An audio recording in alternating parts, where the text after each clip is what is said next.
ಕನ್ನಡಿಗ ಶರಣು ಶರಣಾರ್ಥಿ.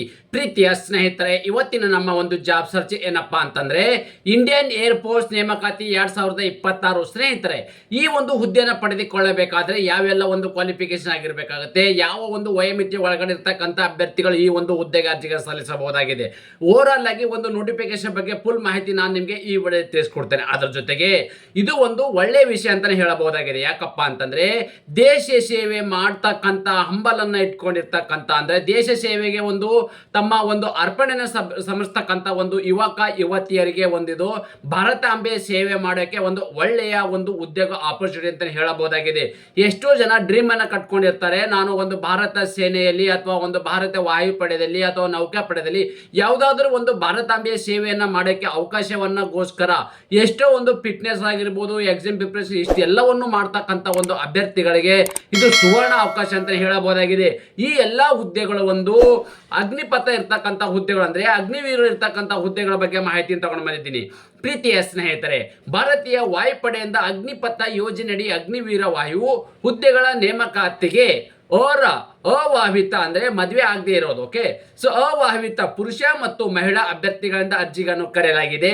ಹುದ್ದೆಗಳ ಭರ್ತಿಗೆ ಸಂಬಂಧಿಸಿದಂತೆ ಹುದ್ದೆಗಳ ಸಂಖ್ಯೆ, ಕರ್ತವ್ಯ ಸ್ಥಳ, ಶೈಕ್ಷಣಿಕ ಅರ್ಹತೆ, ವಯೋಮಾನ, ಅರ್ಜಿ ಸಲ್ಲಿಕೆ ದಿನಾಂಕ, ಹುದ್ದೆಗಳ ಬಗ್ಗೆ ಮಾಹಿತಿ ಓವರ್ ಆಲ್ ಆಗಿ ಕಂಪ್ಲೀಟ್ ಆಗಿ ನಾನು ನಿಮಗೆ ಈ ವಿಡಿಯೋದಲ್ಲಿ ಮಾಹಿತಿ ಕೊಡ್ತಾ ಇದ್ದೀನಿ, ಗಮನಿಸಿ. ಸ್ನೇಹಿತರೆ, ನಿಮಗೆ ಮೊದಲೇ ಹೇಳಿದ ಹಾಗೆ ಯಾವೆಲ್ಲ ಒಂದು ಹುದ್ದೆಗಳು ಕರೆದಿದ್ದಾರಪ್ಪ ಅಂದ್ರೆ ಅಗ್ನಿವೀರ ವಾಯು ಇರ್ತಕ್ಕಂಥದ್ದು, ಅಂದ್ರೆ ಅಗ್ನಿಪಥ ಇರ್ತಕ್ಕಂಥ ಒಂದು ಹುದ್ದೆಗೆ ಅರ್ಜಿಗಳನ್ನು ಆಹ್ವಾನಿಸಲಾಗಿದೆ.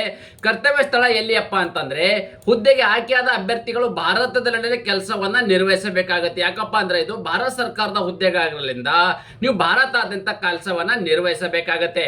ಅದೇ ರೀತಿ ಖಾಲಿ ಇರ್ತಕ್ಕಂಥ ಹುದ್ದೆಗಳ ಸಂಖ್ಯೆ ಎಷ್ಟು ಅಂತ ನಾವು ನೋಡೋದಾದ್ರೆ ವಿವಿಧ ಹುದ್ದೆಗಳ ಅರ್ಜಿಗಳನ್ನು ಆಹ್ವಾನಿಸಲಾಗಿದೆ. ಇಲ್ಲಿ ಇರ್ತಕ್ಕಂಥದ್ದು ವಿವಿಧ ಹುದ್ದೆಗಳ ಅರ್ಜಿಗಳನ್ನು ಆಹ್ವಾನಿಸಲಾಗಿದೆ.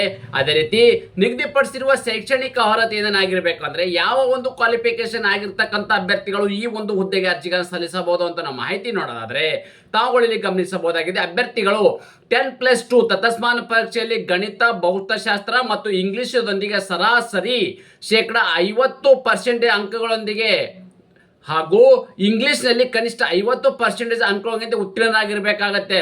ಸ್ನೇಹಿತರೆ, ಇಲ್ಲಿ ಮುಖ್ಯವಾಗಿ ಗಮನಿಸಬೇಕಾಗಿರ್ತಕ್ಕಂಥದ್ದು ಏನಪ್ಪಾ ಅಂದ್ರೆ PUC ಪಾಸ್ ಆಗಿರ್ತಕ್ಕಂಥ ಅಭ್ಯರ್ಥಿಗಳು ಈ ಒಂದು ಹುದ್ದೆಗೆ ಅರ್ಜಿಗೆ ಸಲ್ಲಿಸಬಹುದಾಗಿದೆ. ಅದರಲ್ಲಿ ಮುಖ್ಯವಾಗಿ ಗಣಿತ, ಭೌತಶಾಸ್ತ್ರ, ಇಂಗ್ಲಿಷ್ದೊಂದಿಗೆ ಸರಾಸರಿ ನೀವು 50% ಒಂದಿಗೆ ಪಾಸ್ ಆಗಿರ್ಬೇಕಾಗತ್ತೆ. ಅದರಲ್ಲಿ ಮುಖ್ಯವಾಗಿ ಇಂಗ್ಲಿಷ್ನಲ್ಲಿ ನೀವು 50% ಪಾಸ್ ಆಗಿರ್ತಕ್ಕಂಥ ಅಭ್ಯರ್ಥಿಗಳು ಮಾತ್ರ ಈ ಒಂದು ಹುದ್ದೆಗೆ ಅರ್ಜಿಗಳನ್ನು ಸಲ್ಲಿಸಬಹುದಾಗಿದೆ. ನೋಡಿ, ಎಕ್ಸಾಮ್ ಅಲ್ಲಿ ಒಂದು ಅಪ್ಲಿಕೇಶನ್ ಸಲ್ಲಿಸಬೇಕಾದ್ರೆ ನೀವು ಬರೀ PUC ಮಾಡಿದ್ರೆ ಸಾಲದು. PUC ಅಲ್ಲಿ ಈ ತರದ ಒಂದು ನೀವು ಕೆಟಗರಿಯನ್ನ ನೀವು ಕಂಪ್ಲೀಟ್ ಆಗಿರ್ತಕ್ಕಂಥ ಅಭ್ಯರ್ಥಿಗಳು ಮಾತ್ರ ಈ ಒಂದು ಹುದ್ದೆಗೆ ಅರ್ಜಿಗಳನ್ನು ಸಲ್ಲಿಸಬಹುದಾಗಿದೆ.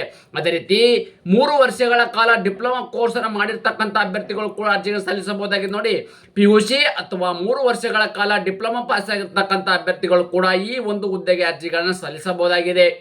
ಸ್ನೇಹಿತರೆ, ವಯೋಮಿತಿ ಬಗ್ಗೆ ನಾವು ವಿವರ ನೋಡೋದಾದ್ರೆ ತಾವುಗಳು ಇಲ್ಲಿ ಗಮನಿಸಬಹುದಾಗಿದೆ.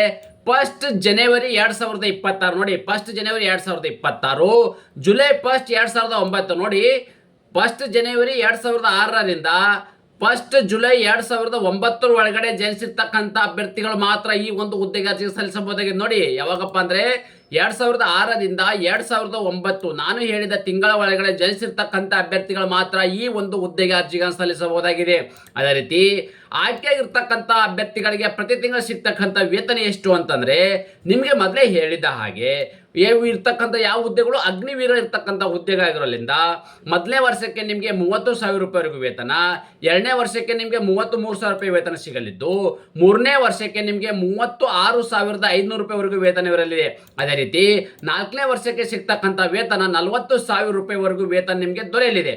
ಅದೇ ರೀತಿ ಇನ್ನೊಂದು ಬಹುಮುಖ್ಯವಾಗಿರ್ತಕ್ಕಂಥ ಮಾಹಿತಿ ಏನಪ್ಪಾ ಅಂದ್ರೆ ಆಯ್ಕೆ ವಿಧಾನ ಹೇಗೆ ಮಾಡ್ತಾರೆ ಅಂದ್ರೆ ಅಪ್ಲಿಕೇಶನ್ ಎಲ್ಲ ಹಾಕಾದ ಬಳಿಕೆ ಒಂದು ಆಯ್ಕೆ ಪ್ರಕ್ರಿಯೆ ಹೇಗೆ ಮಾಡ್ತಾರಪ್ಪ ಅಂದ್ರೆ ಮೊದಲನೇದಾಗಿ ನಿಮ್ಗೆ ಇಲ್ಲಿ ಒಂದು ಆನ್ಲೈನ್ ಎಕ್ಸಾಮ್ ಅಲ್ಲಿ ನಡೆಸಲಾಗುವುದು, ಅಂದ್ರೆ CBT ಎಕ್ಸಾಮ್ ಅನ್ನು ನಡೆಸಲಾಗುವುದು. ಓಕೆ, ಆ CBT ಎಕ್ಸಾಮ್ ಅಲ್ಲಿ ಕ್ವಾಲಿಫೈ ಆಗಿರ್ತಕ್ಕಂಥ ಅಭ್ಯರ್ಥಿಗಳನ್ನ ಫಿಸಿಕಲ್ ಫಿಟ್ನೆಸ್ ಟೆಸ್ಟ್ ಮಾಡ್ತಾರೆ. ಅಂದ್ರೆ ನಿಮ್ಗೆ ಇಲ್ಲಿ ಫಿಸಿಕಲ್ ಫಿಟ್ನೆಸ್ ಟೆಸ್ಟ್ ಇರ್ತವೆ. ಇದಾದ ನಂತರ ನಿಮ್ಗೆ ಇಲ್ಲಿ ವೈದ್ಯಕೀಯ ಪರೀಕ್ಷೆ ನಡೆಸಲಾಗುವುದು. ಇದೆಲ್ಲವೂ ಆದ ನಂತರ ಡಾಕ್ಯುಮೆಂಟ್ ವೆರಿಫಿಕೇಶನ್ ಮಾಡಿ ಮೆರಿಟ್ ಆಧಾರದ ಮೇಲೆ ಅಭ್ಯರ್ಥಿಗಳ ನೇಮಕಾತಿ ಮಾಡಲಾಗುವುದು. ಅದೇ ರೀತಿ ಸ್ನೇಹಿತರೆ, ಈ ಒಂದು ಹುದ್ದೆಯನ್ನು ಪಡೆದುಕೊಳ್ಳಬೇಕಾದ್ರೆ ನೀವು ಯಾವ ಒಂದು ಹೈಟ್ ಒಳಗಡೆ ಇರ್ತಕ್ಕಂಥ ಅಭ್ಯರ್ಥಿಗಳು ಈ ಒಂದು ಹುದ್ದೆಗೆ ಅರ್ಜಿಗೆ ಸಲ್ಲಿಸಬಹುದು ಅಂತಂದ್ರೆ ಪುರುಷ ಅಭ್ಯರ್ಥಿಗಳಿಗೆ 152 ಸೆಂಟಿಮೀಟರ್ ಇರಬೇಕಾಗುತ್ತೆ. ಮಹಿಳಾ ಅಭ್ಯರ್ಥಿಗಳಿಗೆ 152 ಸೆಂಟಿಮೀಟರ್ ಹೈಟ್ ಇರ್ತಕ್ಕಂಥ ಅಭ್ಯರ್ಥಿಗಳು ಈ ಒಂದು ಹುದ್ದೆಗೆ ಅರ್ಜಿಗಳನ್ನು ಸಲ್ಲಿಸಬಹುದಾಗಿದೆ. ಅದೇ ರೀತಿ ಇನ್ನೊಂದೊಬ್ಬ ಮುಖ್ಯವಾಗಿರ್ತಕ್ಕಂಥ ಮಾಹಿತಿ ಏನಪ್ಪಾ ಅಂದ್ರೆ ಅರ್ಜಿ ಸಲ್ಲಿಕೆ ವಿಧಾನ ಹೇಗಪ್ಪ ಅಂದ್ರೆ ಈ ಒಂದು ಹುದ್ದೆಗೆ ನೀವು ಆನ್ಲೈನ್ ಮುಖಾಂತರವೇ ಅರ್ಜಿಗಳನ್ನು ಸಲ್ಲಿಸಬೇಕಾಗಿದೆ. ಆ ಮುಖಾಂತರ ಆನ್ಲೈನ್ ಮುಖಾಂತರ ಅರ್ಜಿ ಸಲ್ಲಿಸಬೇಕಾಗಿದೆ. ಅದರ ಬಗ್ಗೆ ಇವರು ನಾನು ನಿಮಗೆ ಇಲ್ಲಿ ಮುಂದೆ ನೀಡ್ತೇನೆ, ಗಮನಿಸಿ. ನಿಗದಿತ ಅರ್ಜಿ ಶುಲ್ಕ ಬಗ್ಗೆ ಇವರನ್ನು ನಾವು ನೋಡೋದಾದ್ರೆ ಅಭ್ಯರ್ಥಿಗಳಿಗೆ 550 ರೂಪಾಯಿ ಅರ್ಜಿ ಶುಲ್ಕ ಪಾವತಿಸಬೇಕಾಗಿದೆ. ಎಷ್ಟಿರ್ತಕ್ಕಂಥದ್ದು 550 ರೂಪಾಯಿ ಅರ್ಜಿ ಶುಲ್ಕ ಪಾವತಿಸಬೇಕಾಗಿದೆ. ಈ 550 ರೂಪಾಯಿಯನ್ನು ಹೇಗೆ ಪಾವತಿಸಬೇಕಪ್ಪ ಅಂತಂದ್ರೆ ನೀವು ಆನ್ಲೈನ್ ಮುಖಾಂತರ ಅರ್ಜಿಗಳನ್ನು ಸಲ್ಲಿಸಬೇಕಾದ್ರೆ debit card, credit card, net banking, PhonePe, Google Pay ಮುಖಾಂತರನು ತಮ್ಮ ಅರ್ಜಿಯ ಶುಲ್ಕವನ್ನು ಪಾವತಿ ಮಾಡಬಹುದಾಗಿದೆ. ಅದೇ ರೀತಿ ಅರ್ಜಿ ಸಲ್ಲಿಸಲು ನಿಗದಿಪಡಿಸಿದ ದಿನಾಂಕದ ವಿವರವನ್ನು ನೋಡೋದಾದ್ರೆ ಅರ್ಜಿ ಸಲ್ಲಿಕೆ ಪ್ರಾರಂಭ ದಿನಾಂಕ ಜನವರಿ 12, 2022 ಪ್ರಾರಂಭವಾಗಿದ್ದು ಅರ್ಜಿ ಸಲ್ಲಿಸಲು ಕೊನೆಯ ದಿನಾಂಕ ಯಾವಾಗಪ್ಪ ಅಂದ್ರೆ ಫೆಬ್ರವರಿ 1, 2020 ನೋಡಿ. ಅರ್ಜಿ ಸಲ್ಲಿಸಲು ಕೊನೆಯ ದಿನಾಂಕ ಫೆಬ್ರವರಿ 1, 2026. ಅದೇ ರೀತಿ ಈ ಒಂದು ಆನ್ಲೈನ್ ಮುಖಾಂತರ ನಿಮಗೆ ಎಕ್ಸಾಮ್ ಮಾಡ್ತಕ್ಕಂಥ ದಿನಗಳು ಕೂಡ ಡೇಟ್ ಕೂಡ ಕೊಟ್ಟಿದ್ದಾರೆ ಇಲ್ಲಿ. ಮಾರ್ಚ್ 30, 2026 ಮತ್ತು ಮಾರ್ಚ್ 31, 2026 ನೋಡಿ. ಈ 2 ಡೇಟ್ ಅಲ್ಲಿ ಕೂಡ ಎಕ್ಸಾಮ್ ನಡೆಯಲಿದೆ. ಸ್ನೇಹಿತರೆ ನಿಮಗೆ ನೋಡಿ ಜನವರಿನ ತಿಂಗಳಲ್ಲಿ ನಾವು ಅಪ್ಲಿಕೇಶನ್ ಹಾಕಿದ್ರೆ ಮಾರ್ಚ್ ತಿಂಗಳಲ್ಲಿ ನಿಮಗೆ ಎಕ್ಸಾಮ್ ನಡೆಯಲಿದೆ. ಇದಕ್ಕೆ ಬೇಕಾಗಿರ್ತಕ್ಕಂಥ ಪ್ರಿಪ್ರೇಷನ್ ನೀವು ಇವಾಗಿಂದ ಮಾಡ್ಕೊಂಡಿದ್ರೆ ದೇಶ ಸೇವೆ ಮಾಡೋಕ್ಕೆ ನಿಮ್ಗೆ ಇದು ಒಂದು ಒಳ್ಳೆಯ ಆಪರ್ಚುನಿಟಿ ಸಿಗಲಿಕ್ಕೆ ನಿಮ್ಗೆ ಇಲ್ಲಿ ತುಂಬಾನೇ ಅನುಕೂಲಕರವಾಗಲಿದೆ. ಅದೇ ರೀತಿ ನೋಟಿಫಿಕೇಶನ್ ಬಗ್ಗೆ ಫುಲ್ ಮಾಹಿತಿ ಕೊಟ್ಟಿದ್ದೇನೆ. ಆನ್ಲೈನ್ ಅಪ್ಲಿಕೇಶನ್ ಹಾಕೋದಂದ್ರೆ ಈ ಆನ್ಲೈನ್ ಅಪ್ಲಿಕೇಶನ್ ಹಾಕಬೇಕಾದ್ರೆ ಈ ಒಂದು ಅಫಿಷಿಯಲ್ ವೆಬ್ಸೈಟ್ ಇದೆ. ಆ ಒಂದು ವೆಬ್ಸೈಟ್ ನನ್ನ ಯೂಟ್ಯೂಬ್ ಡಿಸ್ಕ್ರಿಪ್ಷನ್ ಬಾಕ್ಸ್ ಅಲ್ಲಿ ನಿಮಗೆ ಲಿಂಕ್ ಅನ್ನು ಕೊಟ್ಟಿರ್ತೇನೆ. ಅದರ ಲಿಂಕ್ ಮೇಲೆ ಕ್ಲಿಕ್ ಮಾಡೋ ಮೂಲಕ ನೇರವಾಗಿ ತಮ್ಮ ಅರ್ಜಿಗಳನ್ನು ಸಲ್ಲಿಸಬಹುದಾಗಿದೆ. ಅದೇ ರೀತಿ ಟೆಲಿಗ್ರಾಮ್ ಮತ್ತು ವಾಟ್ಸ್ಆಪ್ ಚಾನಲ್ ಕೂಡ ಜಾಯ್ನ್ ಆಗಿ ನಾವು ಕೊಡ್ತಕ್ಕಂಥ ಒಂದು ಜಾಬ್ ಅಪ್ಡೇಟ್ ನೀವು ನೇರವಾಗಿ ಅಲ್ಲಿ ಪಡೆಯಬಹುದಾಗಿದೆ. ಇದೇ ರೀತಿ ನಾನು ಕೊಟ್ಟಿರ್ತಕ್ಕಂಥ ಉದ್ಯೋಗ ಮಾಹಿತಿ ನೀವು ಇಷ್ಟಪಡ್ತೀರಿ ಎಂದು ಭಾವಿಸುತ್ತೇನೆ. ಈ ಉದ್ಯೋಗ ಮಾಹಿತಿ ನಿಮಗೆ ಇಷ್ಟವಾದರೆ ನಿಮ್ಮ ಫ್ಯಾಮಿಲಿಗೂ ಫ್ರೆಂಡ್ಸ್ಗೂ ಶೇರ್ ಮಾಡೋದನ್ನ ಮರೆಯಬೇಡಿ. ಅದೇ ರೀತಿ ತಮ್ಮಲ್ಲಿ ಇನ್ನೊಂದು ಮನವಿ ಏನಪ್ಪಾ ಮಾಡ್ಕೊಳ್ಳೋದಪ್ಪ ಅಂದ್ರೆ ಈ ಒಂದು ವಿಡಿಯೋನ ಹೆಚ್ಚು ಜನಕ್ಕೆ ಶೇರ್ ಮಾಡಿ. ಯಾಕಪ್ಪ ಅಂದ್ರೆ ದೇಶ ಸೇವೆ ಮಾಡಬೇಕು ಅಂತ ಅನ್ಕೊಂಡಿರ್ತಕ್ಕಂಥ, ಹಂಬಲನ ಇಟ್ಕೊಂಡಿರ್ತಕ್ಕಂಥ, ಡ್ರೀಮ್ ಅನ್ನ ಕಟ್ಕೊಂಡಿರ್ತಕ್ಕಂಥ ಮತ್ತು ಪುರುಷ ಮತ್ತು ಮಹಿಳಾ ಅಭ್ಯರ್ಥಿಗಳಿಗೆ ಇದು ತುಂಬಾ ಅನುಕೂಲಕರವಾಗಿರ್ತಕ್ಕಂಥ ಉದ್ಯೋಗ ಮಾಹಿತಿ ಇರೋದ್ರಿಂದ ಯಾರಿಗೂ ಕೂಡ ಏನು ಉದ್ಯೋಗ ಮಾಹಿತಿ ಅಂದ್ರೆ ಮಿಸ್ ಆಗದೆ ತಮ್ಮ ಅರ್ಜಿನ ಸಲ್ಲಿಸಕ್ಕಾಗಿಲ್ಲ ಅನ್ನೋದು ಕೂಡ ಆ ಥರ ಸುಮಾರು ಕಮೆಂಟ್ಸ್ ಮುಖಾಂತರ ನಮಗೆ ಬರ್ತಾ ಇತ್ತು. ಸರ್ ನೀವು ಲಾಸ್ಟ್ ಮೂಮೆಂಟ್ಗೆ ನಮಗೆ ಇನ್ಫಾರ್ಮೇಶನ್ ಸಿಕ್ಕಿದೆ, ಈಗ ಅಪ್ಲಿಕೇಶನ್ ಸಬ್ಮಿಟ್ ಮಾಡೋಕೆ ಆಗೋದಿಲ್ಲ ಅನ್ನೋ ಕೂಡ ಈ ತರದ ಕಮೆಂಟ್ಸ್ ಸುಮಾರು ಜನ ನನಗೆ ಕಳಿಸ್ತಾ ಇದ್ರಿ. ಅದಕ್ಕೋಸ್ಕರ ನಾನು ನಿಮ್ಮಲ್ಲಿ ಮನವಿ ಮಾಡ್ಕೊಳ್ಳೋದಷ್ಟೇ, ಹೆಚ್ಚು ಜನಕ್ಕೆ ಈ ವಿಡಿಯೋನ ಶೇರ್ ಮಾಡೋ ಮೂಲಕ ಈ ಒಂದು ಉದ್ಯೋಗ ಮಾಹಿತಿ, ದೇಶ ಸೇವೆಯನ್ನು ಡ್ರೀಮ್ ಇಟ್ಕೊಂಡಿರ್ತಕ್ಕಂಥ ಯುವಕ ಯುವತಿಯರಿಗೆ ಈ ಒಂದು ಉದ್ಯೋಗ ಮಾಹಿತಿ ಸಿಗಲಿ ಅನ್ನೋದೇ ನನ್ನ ಮೇನ ಉದ್ದೇಶವಾಗಿದೆ.